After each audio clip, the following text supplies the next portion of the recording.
All right. Well, Trudeau has announced that in a couple months' time he's gonna put one through his head. He's going out Hitler style. We said that he had that quarterback mentality. We were wrong. Yeah. Somehow both Trey and I were wrong. Yeah. He quit when I said he wouldn't, and he took too long to quit. I owe Ben $2 now. That's true. Right, yeah. Like, the thing is that though, Sherry, like, I don't even know if I should collect from you because I knew I had a 100% chance of collecting on that bet. Well, that was more like a donation to me than a Trudeau toonie. Yeah. Whoa. Value is $0 Canadian dollars. I was gonna say he could buy him half of a soda pop in Trudeau's Canada. In Trudeau's Canada. Soon, in Poilievre's Canada, it will be worth 4 pops. Or briefly, Mark Carney's Canada. Yes, sir. Yep. Which will be worth an unknown. Right. So Trudeau's he said he's resigning, but he's going to stay in until the Liberal leadership process is over. Is that right? That's just how it works, isn't it? Which means that he will be there long enough to die in the election. There's a lot of times they'll have an interim leader come in. Okay. But he decides to not let that happen. Probably because his interim leader was supposed to be Chrystia, and she... his number one shooter, as we said in the last episode. Did you see the press conference where he resigned? Yeah. Mm-hmm. He did her so dirty. It was unreal. The girls are when fighting. He said Chrystia was my best. Like, She was so dirty. So someone asked her, like, how do you feel with the Chrystia situation? He took a pause, and then... he took a pause. Yeah, you just gotta yell a bit. It is what it is. He took a pause, and then he said something like, Chrystia was there for me since the beginning and was one of my most important and loyal friends. My number one side took a chick. pause. Yeah. It's so perfectly... He did it in such a perfect way that you can just beautifully cut that audio clip. He literally is doing it for the TikTok. He did it for the vibe. He's a liberal fucking Zoomer staffers. The opposite. This is a perfect hit clip that the Poilievres can use and the Conservatives can use against Chrystia. It's so perfectly cut in a way. To give her a hug and kill her with a hug. Because he did it in French. He paused in French too. Yeah. It was weird. He hugged her to death. It was some feminist. It was. You know what? I gotta say, Poilievre got him there. The some feminist line. Yeah. Actually, to have a.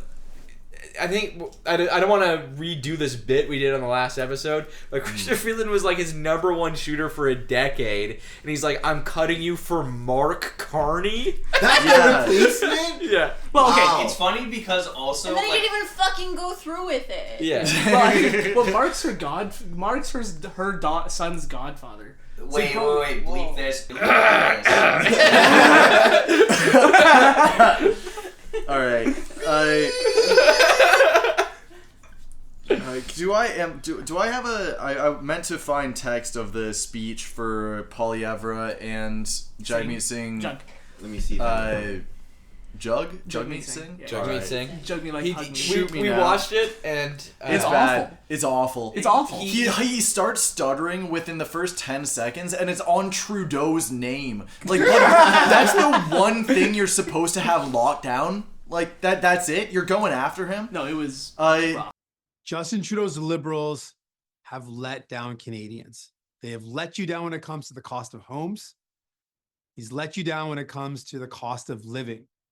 And frankly, it's not just Justin Trudeau. Literally, fucking Poilievre's was terrible because he starts and he's like, Trudeau has stepped down, axed the tax. All Liberal politicians actively worked to pass into law the job-killing inflationary carbon tax, a tax that Carbon Tax Carney endorsed in his book.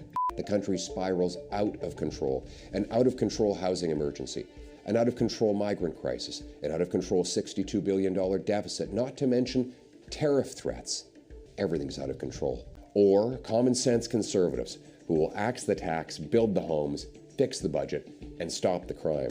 Stop. Nothing has changed. Yeah. and he slipped in Carbon Tax Carney. Yeah, Carbon Tax Carney was crazy. Yeah. That was a little. That is weirdly Trump. Wait. Yeah. Okay. But he's always been done things like that. Yeah. And it's kind of it's almost him signaling that that's the guy he's expecting to face off against, right? Yeah. because no one else got mentioned in that little diatribe he did. He said not Justin Trudeau, not carbon tax Carney. Yeah. I mean, it would be weird for him to just work down the list, being like, Fuck Melanie Jolie. yeah, like losing Fuck in champagne. Yeah, losing in July, Jolie. Or something. Champagne Marxist champagne. Well, there's now I think 2. I don't know if Poilievre did like a left turn, he would 100% be saying genocide Jolie. Oh yeah. Oh yeah, that would go crazy. There are now 2 people officially running for Liberal Party leadership. Who are they? Who are MP Frank Bayless, who like immediately announced. Skip Bayless. Skip Bayless? Okay, he's in hot water all his own. Yeah. Frank Bayless, a former MP from Montreal, and he's famous for just recently selling his pharmaceutical company for about $1.7 billion. Oh yeah, Oh, the this billionaire guy. that immediately Yeah. jumped on. Yeah. Sorry, Spencer, do you know what happened to Skip Bayless recently? I don't, but I just know that back when I used to like occasionally go and watch sports with friends, before any game, I would just Google up, check what Skip Bayless was saying, and I would keep them in my pocket to say randomly during the game to piss everyone off. Yeah, I was gonna say Skip Bayless is like turbo canceled right now, and he had a lawsuit over like a sexual battery suit against an ex-ESPN colleague. Basically, he's being sued non-criminally for sexual assault. Okay. Damn. Yeah. I wouldn't say I'm surprised, but like a little taken aback, you know? Yeah, I feel like Skip Bayless might be too busy to run in the Liberal leadership election this year. See, I thought Skip Bayless, I thought he just talked shit, and that was his point, was to, rile people up and make them angry, because you have to keep it going. It doesn't surprise me that he's genuinely a little shit, but, still, you know? I thought he would stick to his role. Anyways, this is unrelated. Sheree, can I just get a quick over-under on Anita Anand? Oh, not a big fan of her. Not a big fan of her?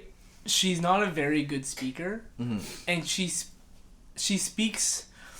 She's a very, very competent person, I'm sure. Yeah. And she was in charge of vaccine procurement during the COVID pandemic. Yeah. And Canada was the fastest country to bring in enough vaccines. Yeah, despite all the haters, I was saying the whole time, that went pretty well, even though everyone was constantly saying this is the worst in history. Oh, she did amazing. Canada was the top when it came to vaccines procurement. She was great. She was the head of the defense, and she was working the sexual assault stuff when suddenly she got demoted to president of Treasury Board. Yeah. She's just a really bad speaker. That's the only problem. Okay. She famously went to Calgary and was like, wow, Calgary's not that racist. And does things like that. Out loud? Yeah, in Calgary. All right. Wow, it's more diverse. Well, she didn't say race. She was like, wow, it's more diverse than I expected. And just stuff like That's that. even Constantly. worse. She's like a Biden-style gaffe machine. She's just not very good at speaking. Yeah, it seems like there's a lot of that going on right now. Because I was watching Poilievre talk, and it was tough to get through. I definitely wasn't enjoying myself. Well, one, because it's Poilievre, but two, just the speaking is fundamentally not exciting. He's trying to do a lot of Trumpian stuff, but he doesn't have the juice. He has even less. He has even less sauce than Trump without the sauce. Honestly, yeah, right? Trump on his worst A game can at least still be funny.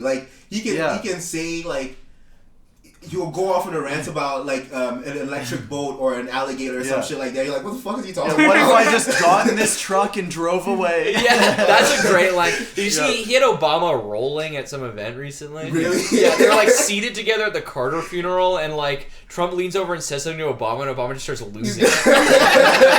No, I've been breaking the rule and scrolling Twitter, and I've just been seeing that a bunch. The clip of Obama losing it? Yeah. Not the clip specifically, but the image. Yeah, where he's laughing. But yeah, Poilievre was just doing Trump stuff, except it's really lame, which is kind of painful to watch. And then I go over and watch Jagmeet Singh, and it was way worse. I genuinely struggled to watch that video. It was embarrassing. Okay, would you say Anand is better at speaking than Jagmeet Singh? No. Okay. That's awful. Okay, straight up, they gotta get fucking Charlie Angus in there ASAP. Jagmeet Singh needs to fucking resign too. As much as Trudeau, if you can't get any gains on the Liberal Party collapsing, put 2 in your dome, alright? Give it to Charlie Angus. Yeah. Well, do you think the NDP even want Charlie Angus? Trudeau's resignation could have been a moment for Jagmeet Singh's NDP. It was instead a reminder of how he's failed. Yes. Yep. Yeah. This should be, like, this guy should be fucking coming in his sleep with the situation that he's in right now, and he just missed it. No, it's like wet dream potential after wet dream, but he can't do anything right now. Yeah. It's just nightmare. So I mean, we were talking about, I guess, if you listen to the previous episode and then this one, which we literally just recorded. Message from the editor that will actually be the next episode coming out. If you're listening to it. We talked about how, like, Carter, like, just gutted, like, the economy and everything was going to shit. So we were like, oh, okay, it's between Carter and Reagan. Imagine if there was a third, like, left of Carter option. That would have swept the 80 election. Yeah. Singh is in basically the exact same position. If like they resurrected LBJ from his grave and made everyone forget about Vietnam, they probably would have won off of LBJ's corpse. Yeah, like, it's a cost of living crisis. People are mad at the Liberals. This should be like the NDP's a slam dunk. Yeah. This should be the first time the NDP wins an election. Yeah. It's like the conditions are absolutely amazing for it. All the people talking about what we need in the NDP and on the left is like to do our little bit of populism, but with someone who knows their shit and like is a good talker with energy and stuff like that. Damn! If only we fucking knew a guy. Alright? We had a guy in 2017 ready to go. Yeah. And still. Il ne parle pas français. Alors c'est un petit problème. Wait, really? He can't speak French. Damn. He's really bad. Charlie Angus can't speak French. He's really bad. He lives French. in like I know. He lives basically in Quebec. Have you seen him speak French? It's awful. Honestly, Charlie Angus could probably get there without it. Charlie Angus. Comment ça va? Let a man live. He could probably do without it because that's a guy that has the juice. All right. Every day I get driven more insane by watching like also, Charlie Angus clips blow up and it does nothing. See how I feel for like the last 10 years. Yeah, I swear every few days I see an article that's like Charlie Angus perfectly sums up the situation. It's sort of like how Bernie Sanders keeps like just releasing statements that are like 100% correct over and over again. Yeah, and it just doesn't do anything. Like based on all the fucking shit now with Trump, it's like insane to see the disparities in response of like the Canadian political elite versus like Claudia Sheinbaum. Yeah. Yes. Holy shit. Did you see what she said recently? She's like, thank you for bringing it up. Trump is like saying we should rename the Gulf of Mexico to the Gulf of America, and then she's like, well, we should rename all the southern part of the U.S. American Mexico. Yeah. And then she said to the audience, "Is like, doesn't that sound nice? I think it sounds pretty." And that was a video, like, oh gosh, like, she's so good. She's good at like trolling people back and good at like dishing shit back. Like she has the sauce. She's got the sauce. Like it might not work. Girl boss. Like I use this unironically. Well, we got our own. Like Ford's been pretty. And you know good. what's funny? Ford has been amazing. Ford has been great, but Oh the thing my God. is, we need Trudeau. Yeah. The funny thing about Ford thing is, but the thing is that no. Okay, so I have something on that though. So historically speaking, the way it's been usually with Canadian American relations, the Canadian Prime Minister. Canada's a really weird country where our provinces have so much power. Like more than an American state by a margin. It's one of the most powers in any parts in the world. The provinces are crazy powerful. Right. So historically, what usually the Prime Minister does is like, okay, be like a nice cop, and then all the premiers would cohesively just be like attacking the president or saying like trying to make things really wild or crazy, and the Prime Minister's like, I can't do anything. The premiers are stopping me. Oh my God. Do you have like a guess as to why that is? Oh, it is because the provinces are so powerful, right? So everything has to go through provinces for like a lot of things has to be agreed by the provinces. Oh, okay. So the Prime Minister can be like, I can't do anything. The province has told me not to. Also, which is like a great. Yeah, it might be true, So, but honestly, it sounds like such like any regular person hearing that would be like, why the fuck do we makes you sound like it makes you sound like a weak bitch. Like, it just it's is been what really it good. is. It worked really well in the past. It would work now if the provinces were united, but some provinces are attending the inauguration, supporting Trump. Oh yeah, Daniel Smith him. is at the inauguration. Yeah. So that makes it hard. I mean, she's like the most crank premier at the moment. Yeah. She would love to be a state. Yeah. That makes it hard for provinces to be the united force against the Americans. Yeah. I hate to say it, even I have to admit that when it's come to this, like, Ford has absolutely had the juice. The best. It was great. I would say the I best hate response, but I'd say I'd say he'd need some of it still seems like capitulations. But it the has whole thing energy. of increasing security. I still think that Ford has also made the thing where he's in some ways tried to capitulate to some of these quote unquote demands of Trump's, where I think what really should be happening across the Canadian political spectrum is saying, fuck you, we're not doing anything you say.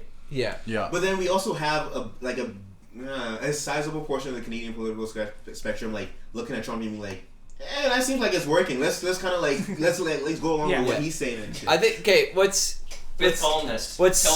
so funny is that it's wow, Claudia Sheinbaum, she's doing great against Trump. If only we didn't alienate Mexico 3 months ago. We could have teamed up with them. So that is Literally because gang up on him. Well, that's because of 2017, 2016, when Mexico backstabbed us and negotiated a separate deal with the U.S. Yeah. So they backstabbed us back then. So we just lost all faith. But that was 2016, all right? That's prehistory almost. That was Trump, though. Yeah, that's true. Well, 2015 is prehistory. 2016 is when the current wave of things began. But they backstabbed us when dealing with Trump. So. Did anyone read the China being we side with Canada article? Yeah. Please, I've been saying. Stand with Canada. Yeah. You said the thing in the chat of the Iranian military's official Twitter account. Yeah. They protect Canada from American imperialism. Okay. This is why I said Canada and Iran need the bomb. Well, as I posted in the chat, let's just say, if the United States invades Canada, they have about 3 days before Canada is able to assemble a nuclear weapon. Canada, I'm just going to finish this point. Yeah. Canada is one of 6 nuclear latency states, which are countries that have all the equipment ready to go to build a nuclear bomb, but just don't build it for diplomatic reasons. And so they're different from America and Iran, who have it ready to go. No, Iran's one of these countries. Iran, right. Iran has been struggling to try to use nuclear power just to do regular power generation. True. But the U.S. is so scared of them actually becoming nuclear power that they always interfere. Right. So Iran sort of locked in the nuclear latency limbo with us, Japan, Germany, the North Netherlands, Korea, and Brazil. If North Korea was nuclear latency, they wouldn't exist. Yeah. So there is another person running. Oh. Sorry, I just wanted to jump in while we got here. Is America keeps threatening, Trump keeps threatening this stuff with other countries, but why would this guy need to do an old school colonial project with Canada when we are already their perfect neo-colonial project? We have no issues with selling out to them completely. We have no issues with selling out to American capital. We will do it if given any opportunity, and yet for some reason there's still this desire to go back to old school colonialism that I haven't really been able to fully wrap my finger around. I mean, I get it because you're just trying to do that. It's just flexing shit, but it's completely unnecessary. I don't think Trump understands it, though. I think to him, the fact that Canada's a different color on the map is a problem. He's literally some fucking Paradox player. Yeah. It's the fact that Canada is more productive as a partner than a subordinate doesn't register to him because the fact that it's a different country is bad. Yeah, I think he sees it in an entirely different lens, not as a trade partner, not as he sees it as another country who we help them sometimes. Why are we helping them sometimes? Which is funny because the U.S. learned this lesson 209 years ago after the War of 1812. They're we should probably not do that. Then was it you saying, or did I just listen to something and got confused about it? Of one of the things with Trump's with the whole Trump movement that they kind of really don't seem to understand is that you can't have national capitalism. It is a transnational movement, and it exists across all borders. And at this point in time, you just to function as a country, you need to be open to its presence. Yeah. Oh, that reminds me. One of the things he's brought up about the reason to annex Canada is the border. And if you've ever gone between the U.S. and Canada, they're way more strict about you coming into Canada than you going into the U.S. Like, I've been like strip search coming into my own country rather than like going into the U.S. Like, I thought I skipped something. I just went through the airport and all of a sudden I'm here. I'm like, wait, that's it? Like, but when I'm coming here, they ask you several questions. Like, I have a Canadian passport, but still, like, it's a lot of like, what were you doing? What were you there for? Yeah. Like, there's a lot stricter border regulations for people coming into Canada than people going into the U.S. Which I think is what he's complaining about. Oh yeah, you're right. I didn't realize that. So Yeah. I don't fully understand it, but the reason why you bring up the border is to proclaim like a kind of national crisis, which makes it easier to put a tariff in place. I see. Okay. So it's like cross certain. It's like a bureaucratic. Yeah. But I think like the I think you're allowed as president to have declared tariffs as like in order to protect like national interests. Yeah, something like that. Yeah. I think it's like so. I think the Trump movement represents the sort of the interest of the national bourgeoisie in the United States. Had this conversation. Yeah, who want to be insulated from competition with international capitalism, and the Democrats represent more of the international capitalism side of things. Right? Especially since Trump, although like of course the international capitalists in the States still play both fields, but like ideologically the parties like are the Democrats are the party of the international bourgeoisie. Yeah. And Republicans of the national bourgeoisie. And that's why I think tech companies switched to Trump. It's not because they like saw, oh, Trump is going to win, so we should be on his good side, although I'm sure that's part of it. I think it's that America is no longer the only country with tech companies. Yeah, right. So American tech companies now are part of this national bourgeoisie who need to be insulated from competition. Well, I mean, you saw the whole like kind of war against TikTok. Yeah. It was like largely spearheaded by Silicon Valley types. Yeah, exactly. Who want to be insulated from international competition. Yeah. Yeah, back to international shit. Sorry, I forgot to bring this up before. Was like China. I remember we talked about how we've kind of soured a lot of our relationship with China and how it's like a bit of a weird spot to be. They're literally extending an olive branch. And I've been constantly like talking about shit with competition with China, stuff like that. How I remember Shrey and I had our like weird one-off episode about like electric car production and stuff like that. And I was going about how China will probably just smoke us with this. Yeah. The fact that they're extending an olive branch to us is kind of ridiculous. Incredible. I would love if we could do that. America's like a state that's like, in my opinion, on the downhill in a lot of people's opinions, but like I genuinely think the neoliberal project is something that does not end well. Maybe they can find their way out of it, but yeah, people are saying China's a place where they can build something. I want my fucking Eglinton cross-out. Holy shit, please. Oh my god, I just looked at the train thing. Oh my god. I need a fucking train.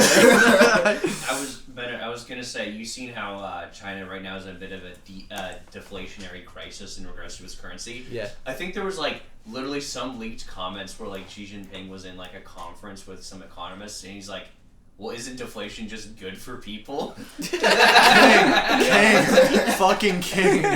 It's complicated. It depends on the person because if you have debt, deflation is bad for you. Yeah. And if you don't, it's good for you. So, like, in the West, it's bad for just everyone. Yeah. It would be. Because people in the West are extremely over-leveraged. Yeah. I don't know how indebted the average Chinese person is. I don't know. I know housing was a big cause of debt. Housing, they've started a renationalization program that I'm aware of. Because, like, the way housing works is that even though there's private development, all land in China is owned by the state, and you can only, like, get a 99-year lease from the state, and also it's, like, in regards to individuals, it's non-transferable, except in certain circumstances. So you can, like, selling your house is kind of hard, and I think you have to give it back to the state, and you're only allowed to transfer to other people in, like, very specific circumstances, and usually with, like, family members. And that's how housing should be. Yeah, that's sort of been the trend with Xi Jinping's administration, though, is since he's come into power, China's descent into private ownership has sort of flatlined. And now the state is repossessing a lot of industry. That's interesting because China's going around to like Cuba and Vietnam saying, you guys got to be a little bit more capitalist if you want. But I guess they're a little bit right because they did. China has never made that mistake before. Although checked, I think the largest share of employment in China right now is like self-employment. Really? Yeah. Or at least like I thought Mao got rid of those people. Well, like self-employment in that like literally you are just like maybe it's you and maybe like one or two other family members. Isn't but just like, unemployment super high in China right now for youth? Yep. Yeah. But that's also like It's everywhere. Just pretty common. Yeah. Okay. Youth unemployment in Canada is like catastrophically high. It's Okay. around 14%, right? Yeah. Not that you are wrong. You are correct. Statistics for me that I have been absolutely beefing with recently are anything related to the like aging of populations. According to every fucking YouTuber, every single country out there is approaching a population bomb and is going to collapse. If every country's doing it, fuck it, man. It all comes out in the wash. Yeah, exactly. Okay, exactly. so here's the thing, like there's so many people freaking out about it, but it does seem like it's a very right-wing coded thing because like It is. realistically if I think about this from like a vague left-wing perspective, I'm like it'll probably suck in the medium to short term, but then in long term there'll just be less people, so one, less consumption, so the pressure on a finite planet will reduce, but also there will be less of a reserve army of labor. That is true. And that's why So I long pray the term, guests the can hear population that. decline and low birth rates There's less of historically what? progressive. that's why you should always be skeptical of the concept of a labor shortage. Yeah. Since Yeah. the neoliberal turn, there is no shortage of labor anywhere like on Earth. And also, Like, everyone. even if there's like a labor shortage, you can still find like new technological efficiencies to help solve those Well, labor shortages. Because it's like the whole point of like in an ideal communistic world of technological advances is that you don't have to do fucking drudgery anymore. When they say labor shortage, what they mean is they now Yeah, have of to course. pay They have to pay more. slightly less surplus value. Yeah. Like they have to pay like instead of paying someone like 18 Canadian an hour, they have to pay them like 18.05 Yeah. an hour. Also, like, whenever someone says, oh, China's economy does not work, China's economy does not make sense, what are they doing? They're literally looking at, like, neoliberal Austrian economics and applying it to a state that's not necessarily doing neoliberal Austrian economics. Of course it doesn't work. Right. That's not what it is. Yeah. Like, your economy doesn't work according to what they say. My brother in Keynes. And guess what? Their growth rate halved, and it's still 3 times yours. Well, stop talking about their declining growth rate when yours is like 0.1%. Well, the fear with the population thing is that we're gonna be all on the hook for that coming up. Yeah.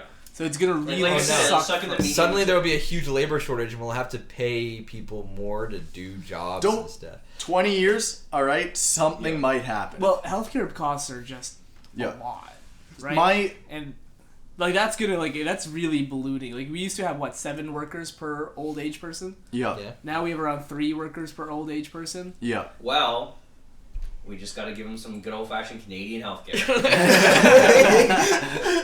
We need to do the the broken rifle method when it comes to elder care, which is you take the 2 oldest people around, send them into the wilderness with a rifle that's almost broken, and then you don't have to deal with them anymore. Let's go. We should make a TV show around that premise. A reality That's- TV show. That'll be that TV show that one of our listeners was being like, there might be a reality TV show in our lifetimes where they just kill people. like Squid Game style. Yeah. Oh man. So there is another person running for Liberal leader. There's 2 who's announced it. Now this one has actually put out a policy document. Okay. So I was kind of curious. It's a backbencher from Ottawa. I don't think he's going to go very far, but he put out a policy document, so that's interesting. Who's sorry? Are you gonna Chandra Arya is his name. Other than Chrystia Chud? Freeland, Chandra. Oh, okay.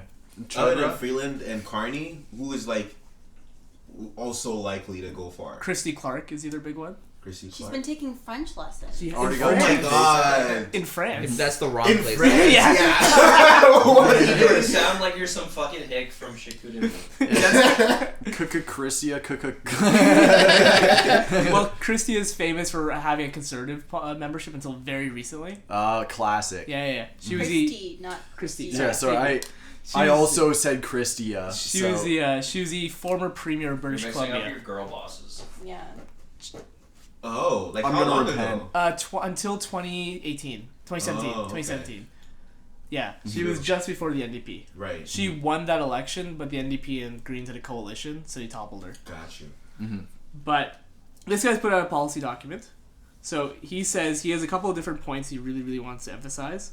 His first major policy is that he wants to get rid of DEI quotas in cabinet. Of course. Nice. And lead a smaller government. Okay, so this is on the tails of the Liberals have been too left-leaning, which is even though Trudeau is still strike-breaking. I think when people say they're too left-leaning, they mean they're too socially progressive. Too woke. Yeah. They don't want to murder trans children. He's saying DEI, which already shows me he's lost cause. Yeah, It's EDI. What's this guy's name? EDI. Chandra Arya. No, Okay. some organizations use DEI. DEI is an American concept. Yeah, but EDI is some Canadian. At my organizations still be institution, it's doing like that shit. That's DEI, American. But like, if you see a Canadian saying DEI, It's a lost you already know they're like they're an online Yeah. guy. Like, yeah, they saw You're it. reading. You're too American pilled, man. Didn't I work for the federal government doing their page for DEI? I feel like I definitely did do that. The federal government, That goes but it's hard. on their website, is the EDI. Like on their research thing. This is like an internal website. Yeah, maybe. This was for The Canadian government is too America-pilled. It is. Oh, We've so already it lost. was for ISET, so you can blame Francois Philippe Champagne. Lost cause. That's his Lost department. cause. I was gonna say, it's like people were like, "Oh, we need to cut down the government." We were saying in the last episode, you're gonna run out of the problem with neoliberalism. Is eventually you run out of shit to cut. No, it catches up to you really quickly. To be fair, have you To seen... misquote a certain British politician from the 1980s, Yeah. the problem with cutting government is that eventually you run out of government. Yeah. Well, to be fair to him, Yeah. have you seen our cabinet? Okay, I was gonna say that. We have It's like fucking massive. 40 cabinet Yeah. members or some shit. Our like ministries, we have like 45 ministers or something like that. Japan is like 20. We have 45 Something like cabinet that. members. It's like That's crazy. because Wow. Trudeau keeps inventing new Shit. cabinet Yeah, positions. exactly. Literally Keynesian make-work jobs. Let a Already girl doing boss this. do his thing. It's a all guy. right? Trudeau I is take it is back. actually wrong. Next point. Old age security is way too high. Correct. We need to increase the retirement age. Correct. No. No. Okay, this links By back 2 to what years. I was gonna say. With us and like the whole age time bomb thing, for our generation, there's two ways that this can happen. One is in around 20 years, something happens, everything is restructured, and things get drastically better. Or two, we are straight up just never going to retire because it's going to constantly be used as an excuse to say, oh yeah, we're running out of money, we need to raise the retirement age until the retirement age is 75, like 10 years above when you're gonna die. Yeah. If you're listening to this. I mean, realistically, also, I mean, the raising the retirement age is just kind of like a crappy neoliberal scheme. Yeah. But also, like, there are certain sections of people now who are like, I cannot afford to retire at 65. Yeah. Yeah, it's already happening. That's why we had all these programs. Yeah. Okay, point 3. Canada needs to become a republic. We need to get rid of the monarchy. Truth. Oh, yes. I agree with that. Lizzie's in a box. Who Shout out to this cares guy. about Charles? Although I don't know how that would work, but Yeah. This is one where I'm like, I don't really Becoming get a the republic details. is, like, I don't insane. care. It would be but- like really difficult. yeah. My dad has said on many an occasion that it would be easier for Britain to Yeah. become a Yeah, it republic. would literally Yeah. be easier You for literally Britain. would just have, Wait, like, a really? Yes, Yeah, because you Britain need- is just a simple vote. Yeah. Simple Britain doesn't have a referendum. constitution. You could just do anything there. Yeah. In Canada, to change to a republic, we would need to We'd get have to change the 7 out of 10 constitution. provinces No, to 10 out of agree. 10. No, It's 10 unanimous. 10 out of 10. Yeah, 10 out of 10. That'll never happen. this I is- mean, Holy consider shit. that 2 provinces invented provincial flags when we got rid of the red ensign because they Yeah. were so mad. Wow. Well, Ontario's changed. I think Ontario. Ontario invented their provincial flag. Yes. Yeah. Ontario did not have a Tough provincial province. flag because they're like, removing the red ensign is denying this country's fundamentally British roots. Was Yeah. the- This is one of those policies We where are I'm not like, it's eating not. the I'm Orange talking. Man allegation. Manitoba did that too. Yeah.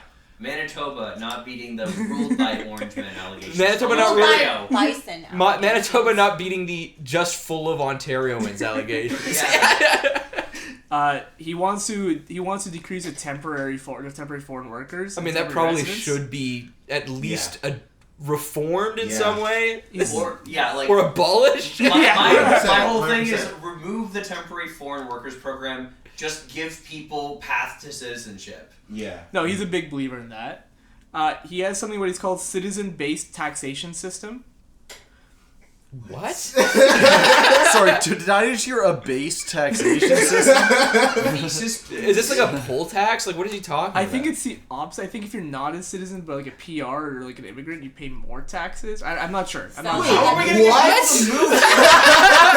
So we're like a dog whistle to me. So are we gonna become like the UAE? Like, what is the plan? Well, no, you can still become a citizen. It's easy to be a citizen. Here, millions of expats. Oh. Maybe expats. So you want to start? So you want to start taxing people who live abroad? Is that it? I think so. Millions of expatriate Canadians of convenience enjoying the same rights and benefits as residents of Canada will no longer get a free pass. I agree. Yeah, I'm not really opposed to it. I mean, we have like sort of a tax splitting scheme with the U.S. where if an American resident lives here and in Canada, or in here and in the U.S. at the same time, they will split tax contributions depending on how much time they spend in each country. Right. I mean, we could work that out with other countries too. Yeah, probably. That's actually kind of neat. Yeah. We will criminalize the glorification of extremists. Making anti-Israel protesting. Yeah. That's what that you means. might want to hold on to that. This is Luigi shit. Is they're gonna like jail anyone who loves Luigi? Is that okay? Because I hear that and I immediately think Israel shit. Like modernize our national security to stop us from extremism, cybercrime, biothreats, and foreign interference. This guy's living in a Mission Impossible. Yeah, biothreats. Someone sent him there was the anthrax stuff back in. No, I thought this was gonna be COVID shit. Yeah, exactly. I thought this was gonna be like He's turning us into a COVID Hawaii lab shit. Turning us into Australia.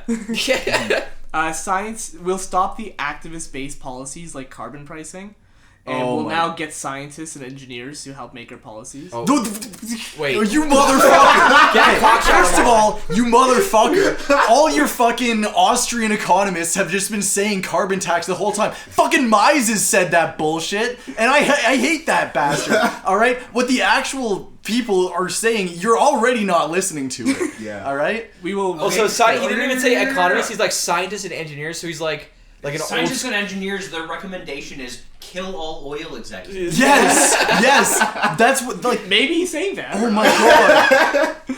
In an increasing complex, emerging multipolar world, we will reorient Canada towards China. Can you say that a sentence again? In an increasingly complex world order, and in the emerging multipolar world, we'll reorient Canada toward our own independent foreign and international trade policies. With China? That's it. Solo. Okay. Watch when we get to the end of this and this guy's like some Eurasianist MAGA com. He's a South Asian. Yeah, but he's gonna be like some Eurasianist dude. Like a guy who's like wants to unify Eurasia.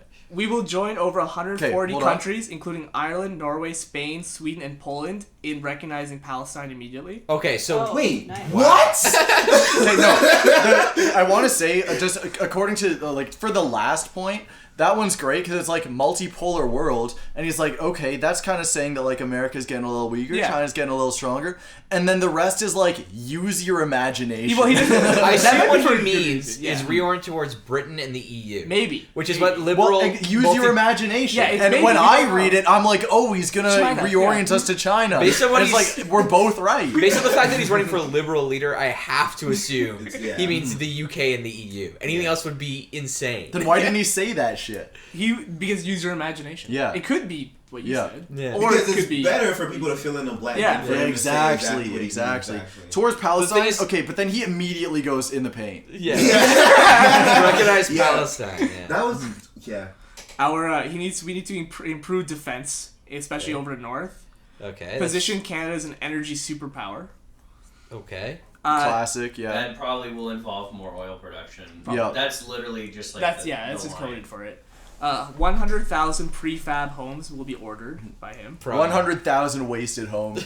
Is prefab homes bad? I don't know much about. No, that's fine. They're fine. It's fine. But like from where? We'll order it. Preferably also, China. Amazon. Maybe. Okay, yeah, prefab homes, like, this is one of those things where it's a promise of sounding like a separated home of some sort. this is one of those things where you just have to like drop commie blocks. All right, just Yeah. say it.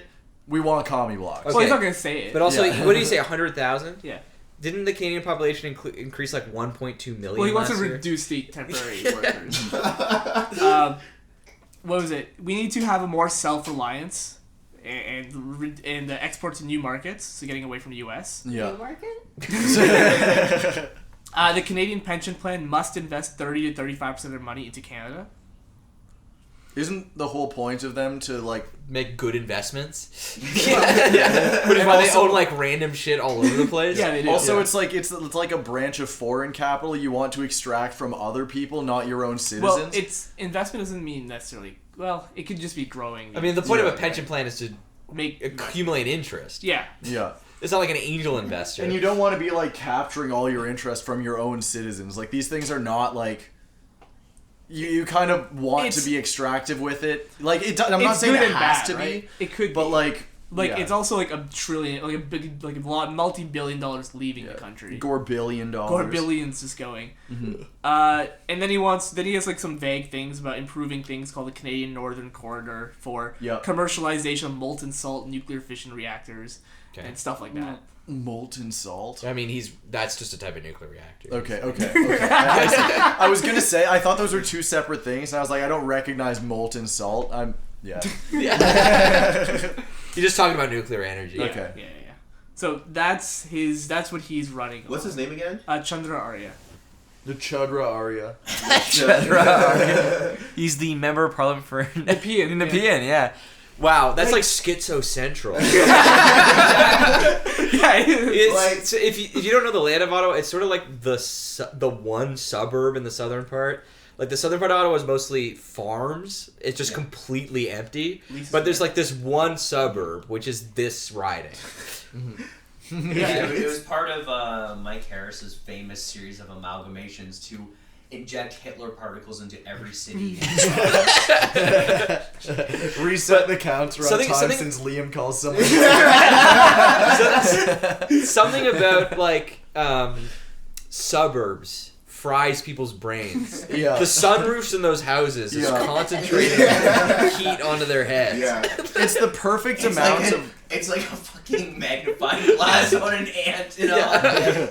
It's the perfect amount of you're surrounded by people yet somehow not engaging with any of them. That's literally what Mark says in the 18th Brumaire of Louis Napoleon. At the end, he just has a chapter that's like peasants and suburbanites are like alienated from their neighbors, which reduces their class consciousness and makes them think that their interests are aligned with the ruling That's class. why they think everyone around their neighborhood is about to steal their shit. Yeah. And, like the homeowners. This Although is I the guess that small was, like, in the homeowners who we context hate. of, like Western European freeholder peasants. Basically, like, because like I think by like the time he was middle aged, he kind of realized that there was like peasant communalism in Russia. Yeah. And then later on, with the freeing of serfs, there became like this underclass of like agricultural workers and poor peasants who were like a lot more radical than like the middle and upper peasants. Well, what he means by that is I think he's talking about the peasants he refers to in Capital Volume 1, where he talks about the transition from the medieval peasant in England and France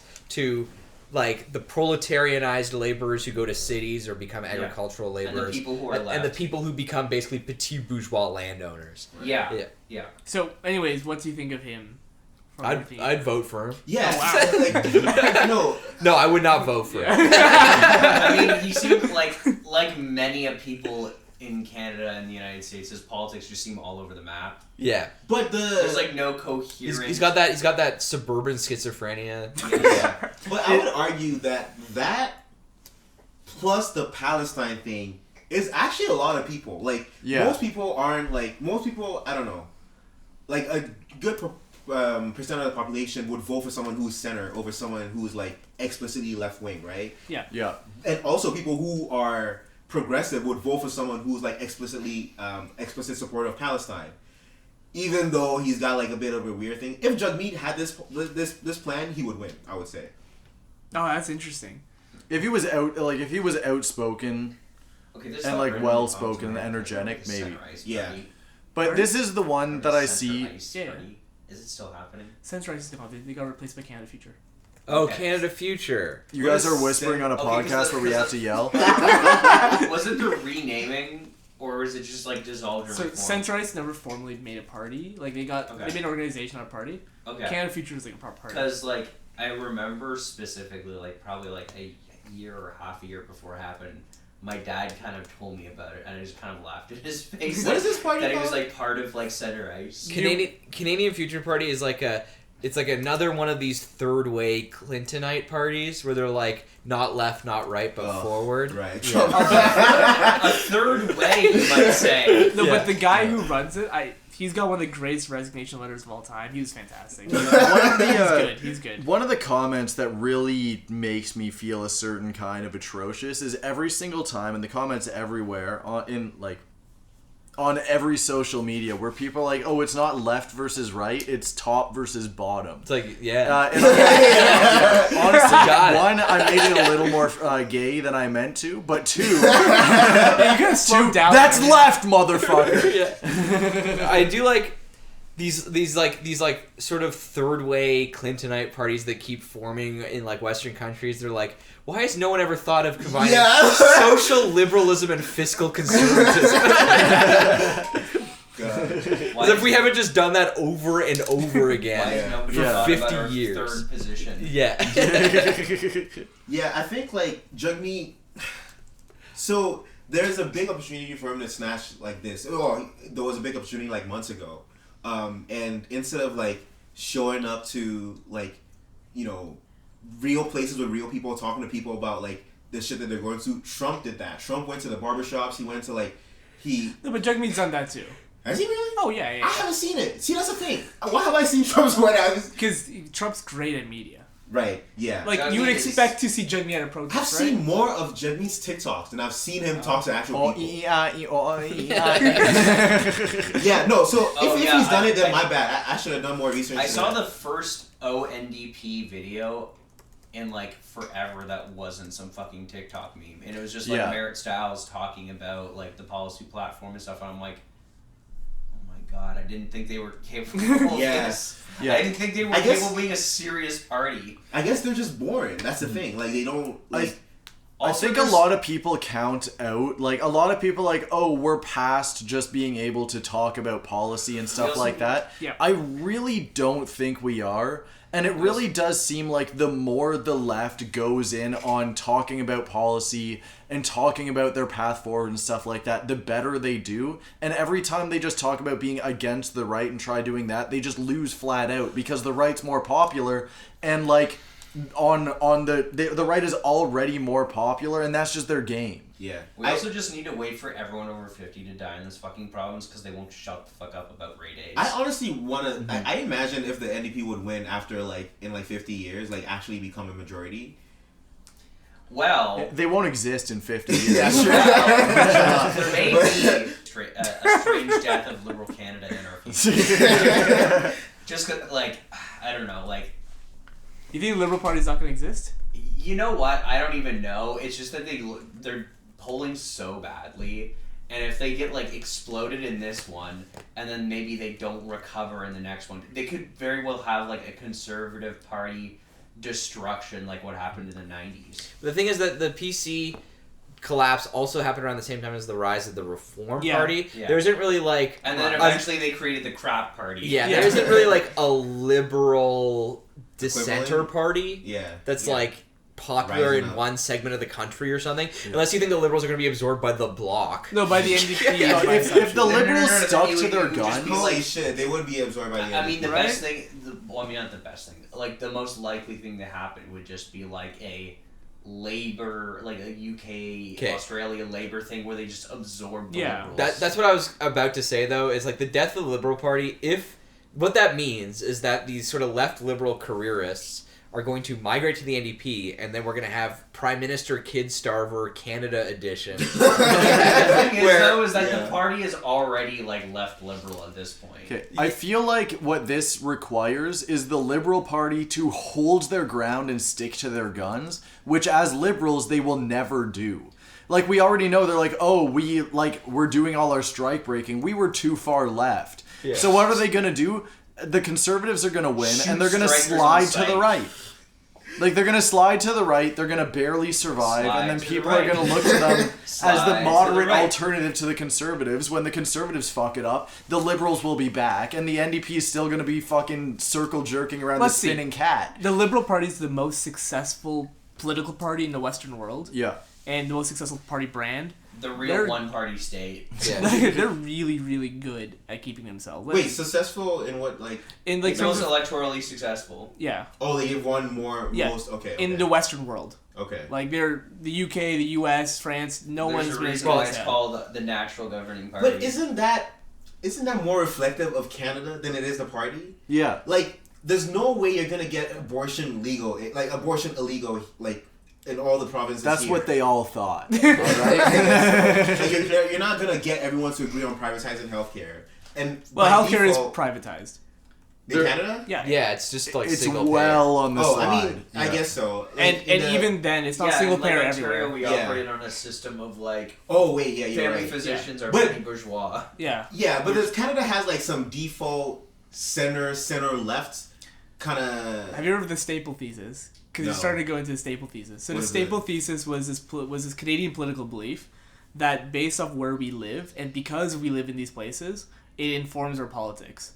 I think it's not. I think there's a So are you trying to perception. say that material conditions inform people? For example, we live in the Laurentians where fur trading was a big deal. Oh, this is more like some weird, Like Jared Diamond shit. Yeah. Yeah. Some more like geographic astrology. Yeah, stuff. that kind of thing. I think there's a perception that like Canada is more liberal than we actually are, and like the Liberal Party being in power doesn't really denote that we are liberal. The number of wins that they've had doesn't really mean that we are that's what represents us as a country. Like there's a perception that like Canada is liberal, even though like the Liberal Party will do a lot of conservative things. Yeah. They will do a lot of right wing stuff, and people don't really factor that into the equation. I don't know. To me, for a long time in Canada's history, it seems to me like the Liberal Party almost functioned the way the Liberal Democrats do in Japan, as sort of the default like patronage network where you join the Liberal Party to be an English Canadian politician.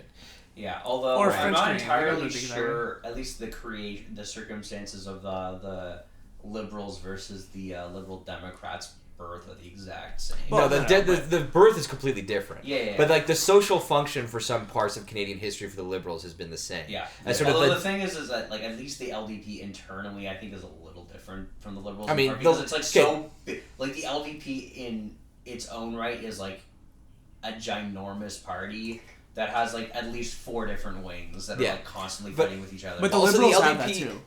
The Liberals are always. The Liberals are also a broad coalition, but I think the real difference okay, so between then who's the Abe faction? In the I was gonna say the main difference. I mean, the Liberals aren't like the LDP now. I think they have been in the past. Yeah. But I think the core difference is the LDP has this weird cult of like neo-Japanese Nazism at its core, the Nippon Kaigi. That the Liberal Party it was more like monarchic federalism for a long time. Yeah. I don't know if it's the present in all Nazis, factions, but all like the Nazis, the literal Nazis. We have No. those. Like, well, we do have a lot of literal Nazis, but keep in mind, Japan is basically run by a party that is just full of guys who are like, the emperor is an immortal god, and we should exterminate Koreans. So, like the Liberal Party of like, Canada is what it always is infighting until 2011. So in 2011, when they got decimated, they were reduced to around 32 seats or so, or 34 seats. That's when the infighting kind of stopped because there was just nobody left. Trudeau, rose out of the ashes, all that. Rose up Canada. Yeah, and so when the Liberals came back, it was kind of weird they didn't have factions because they're used to have factions. Mm-hmm. Oh, that's interesting. Yeah, they all rallied around Trudeau. I mean, stuff like until now. Now there's factions back. What was that term for? Like, what was that term for? Like a blue grit? What was it? Blue grit, red Tory.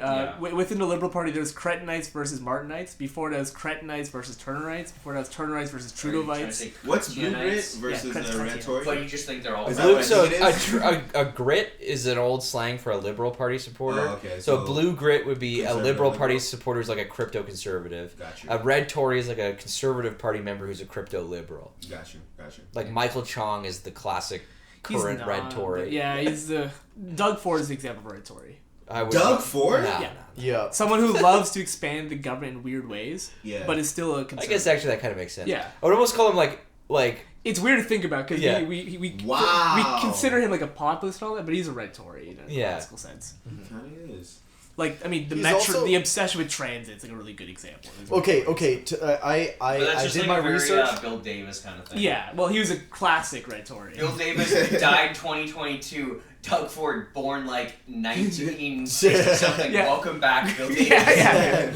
Okay, I did realize, and I've lied about this before, that Dougie did actually stop more transit than he's not stopped and then claimed as his own, hasn't he? No, he's done a lot on his own. Oh, like the Northlander he brought back. Okay, the yeah. Ontario line was a big one. I guess I'm thinking Toronto specific. He stopped the Hamilton one, which was a big Well, one. he also stopped what the Ontario line replaced, which was the downtown relief line. But he made it way bigger. Yeah, but like the So, thing he was is expanded. that like also like even though I will agree the Ontario line is a better system, the downtown relief line was like functionally ready to start being built. Yeah. And And, had already like- completed like a lengthy process. Well, he absorbed of, like, it though. No, like they had to start from scratch. Okay. And like the thing was is that the downtown relief line was pretty much ready to be built. The city spent forever setting it up, and they finally got everyone in the room happy. And then Doug Ford's like, no. Well, yeah. Yeah, he Family unilaterally project, said man. no, and then started his own project just so it could be his project. It's like, all right. But like, And there's also a ton more lines. Like, he always flexes the Eglinton Crosstown, and it's Well, like, that's you not have his, that yeah. because you could not cancel it. yeah, that's not his. But Yeah. like an example of a non-red Tory conservative would be what they're doing in Alberta, right? Where they're actively trying to strip down the government and trying to reduce it as much as possible. Oh, interesting. So like the more libertarian bent to it. Have we talked about Ford's Mark also big Carney on, yet? like calling out the government in certain ways by like contracting out to private institutions. Contract to private institutions, but then he expanded like other parts of it. All right, we Like like the the police. yeah. we briefly mentioned Mark Carney, but I did not get my Mark Carney notes out, which starts with fuck Mark Carney. fuck Mark Carney. This is something that This is your unites- personal vendetta again. No, I unites got more. Spencer and my dad. They both hate Mark Carney. Okay, have The you guy read his book? writes Have you one spent bad book. Have you spent like a fucking month daddy's reading a husband- garbage ass book? My dad Alright? didn't even read the book. He just hates Mark Carney. Yeah, He's that, cool well, guy, I like him. Mark Carney's literally right up your fucking dad's chud ass alley. My dad is a neoliberal. Mark Carney is like vaguely not. He's just barely, slightly not. He all believes in on that. interventional economics. Yeah, he believes in slightly tuning markets towards reaching their objectives, which is something that someone should love if they're from fucking that school of economics. Do not understand. This is like ideology. You can't like if you are a neoliberal, the state is anathema. Yeah, but anyways, as I just said, Mark Carney's whole thing is like, hey, let's use markets to do everything, but let's just use market nudges to make it good, which includes things like the Mises proposed carbon tax, and all of that. So he had a fake website pop up, carneyforcanada.ca or .com, I forget what it was. And all it was like a bunch of fields that did nothing that said, like, send us a letter. And when you went to our mission, it linked to the WEF, which is funny because I know it's conservatives schizoing out about the WEF when the WEF are, like, the biggest champions of conservatism worldwide. Yeah. And that's even including, like, the 3 Bretton Woods institutions. Is that the right word? Is that what they're called? Like Again, the World this Bank, WEF, calls and World back Trade to me, Organization. This goes back to Bennett talking about national versus international bourgeoisie. Yeah. Mm-hmm. But yeah, anyways, Mark Carney, famously a big banker. You want to know who people don't trust and don't want in charge right now? Big banks. Maybe the big banks, all right? And maybe I disagree with that whole thing, but look, it's Which bank was he part of again? this is a World Was Bank, it isn't it? TD? Bank of Canada. Bank, yeah. Bank Bank of of England. Bank of Bank of England. You know England, that's the the one. banks that take care of the country's money, not like the bank we go to. Yeah, not the bank that steals from you. He's a huge central banker, you, but indirectly. Yeah, he's a huge central banker guy. Yeah, so he's a banker. That's why conservatives hate him, I think. Yeah, because they're always like, literally since like the 1830s, they've been hate just central banks. Yeah, they've been like, oh, central banks are gonna destroy freedom. Yeah, but yeah, pretty much it makes your fucking Hitlerite farm work. Yeah. But yeah, reset the counter. You can probably reset the counter on Liam calling people Hitler. You everywhere is voting for the anywhere but here. In America, they voted for fucking Trump. Everyone's switching sides and stuff like that. Whoever is in charge is losing, right? And you're picking like a central banker liberal as your pick to to propose for the anywhere but here pick. That's pretty fucking brutal, and it's not gonna happen. He also has no political chops, and also, Mark Carney, no one's reading your shitty ass book. Except Spencer. I read that shit, and I don't care that it's a fucking Heather pick every time I walk into it. Alright? Fuck your book. Anyone who's listening to this episode, do not read that book. Maybe read like the first 8 chapters if you're really feeling it, but beyond that, like, just don't. He likes the first 8 chapters because it talks about the problems really well. It's talking about like, oh, let's talk about objective versus subjective theories of value. And he's like, we should use objective theories of value, but don't talk about communism. Yeah, it's like we should have the labor theory of value, but just not do anything with the concept. That's a lot of like, I don't know, I guess neoliberal. He's the most leftist person running so far, at least. Wow, he's the most leftist and purely a market ideology. Well, everyone in Canada is a market ideology. I mean, it's the Liberal Party, really. Yeah, and it's Canada, right? Yeah. The New Democrats are. Anyways, my perspective: if you are a liberal or if you are a conservative, Mark Carney is genuinely probably your guy. If you look at what you believe in, it's never gonna happen. He's not gonna fuck you. I hope not. Oh, if he wins, let me tell you, he'll be fucking you, alright? Alright. Thanks for listening, everyone. Yeah. We gotta get out of here. We gotta get on with our chud-ass lives. All of us have work in the morning. All of us have work in the morning? Fuck my chest. Yeah. Look, if Trudeau won one more election, we would all be able to record podcasts and we would never have to work a day in our lives, alright? Get out of here. Right. It starts with one thing. I don't know why. It doesn't even matter how hard you try. Keep that in mind. I designed this rhyme to explain in due time. All I know, time is a valuable thing. Watch it fly by as the pendulum swings. Watch it count down to the end of the day. The clock